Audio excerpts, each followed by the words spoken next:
Assalamualaikum warahmatullahi wabarakatuh. Perkenalkan, kami dari kelompok 5 yang beranggotakan saya sendiri, Asani Kafah, dan rekan saya, Marisa Triani, Mamesya Fazilah, dan juga Regina Putri. Pada video ini kami akan menyampaikan materi mengenai PBB P2. PBB P2 atau juga yang disebut dengan pajak bumi dan bangunan pedesaan dan perkotaan adalah pajak atas bumi dan atau bangunan yang dimiliki, dikuasai dan atau dimanfaatkan oleh orang pribadi atau badan, kecuali kawasan yang digunakan untuk kegiatan usaha perkebunan, perhutanan dan juga pertambangan.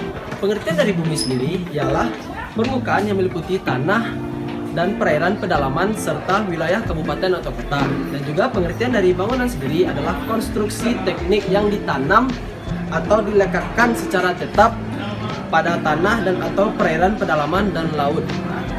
Sekian.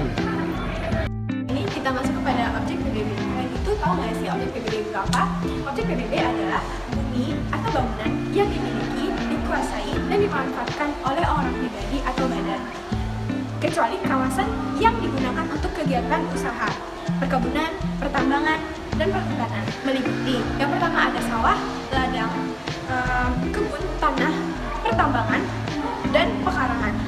Sedangkan untuk objek bangunan dalam PBB meliputi yang pertama rumah tinggal, bangunan usaha, gedung bertingkat, pusat perbelanjaan dan kolam renang, lalu yang terakhir ada jalan tol. Selanjutnya kita masuk kepada subjek pajak. Subjek pajak merupakan orang atau badan yang secara nyata mempunyai suatu hak atas bumi atau memperoleh manfaat atas bumi dan memiliki, menguasai atau memperoleh manfaat atas bangunan.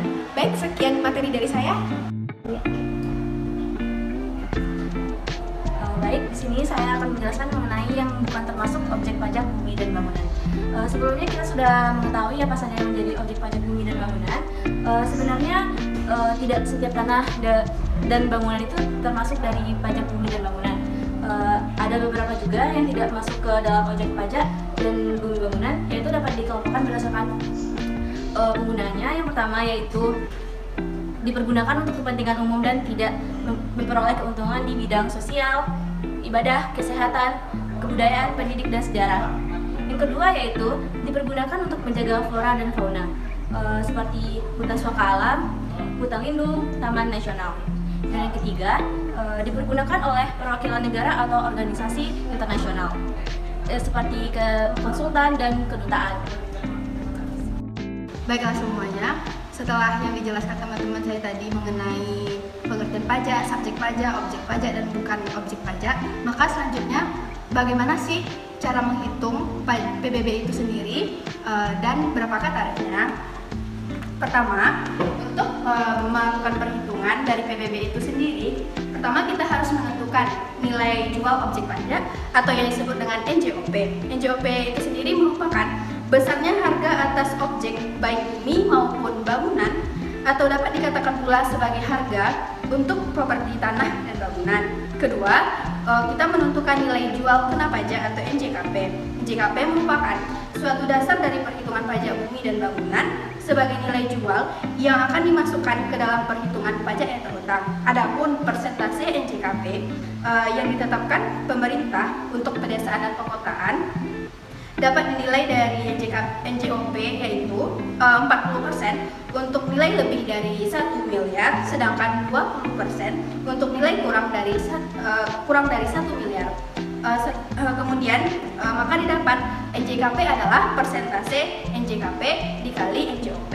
Setelah kita mengetahui NJKP dan NJOP-nya, maka barulah kita bisa menghitung PBB-nya, yaitu dengan rumus PBB sama dengan tarifnya yaitu 0,5% dikali NJKP.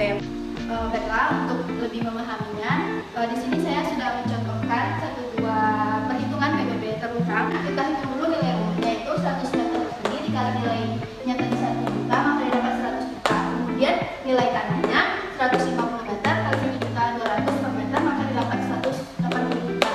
Nilai rumah ditambahkan dengan nilai tanah, maka didapatkan nilai NJOP-nya 280 juta. Kemudian dari NJOP kita cari NJKP, yaitu 20% kali 280 juta, yaitu 56 juta. Setelah itu kita dapat menghitung nilai PBB terutamanya, yaitu 0,5% kali 56 juta, maka didapat 280 juta.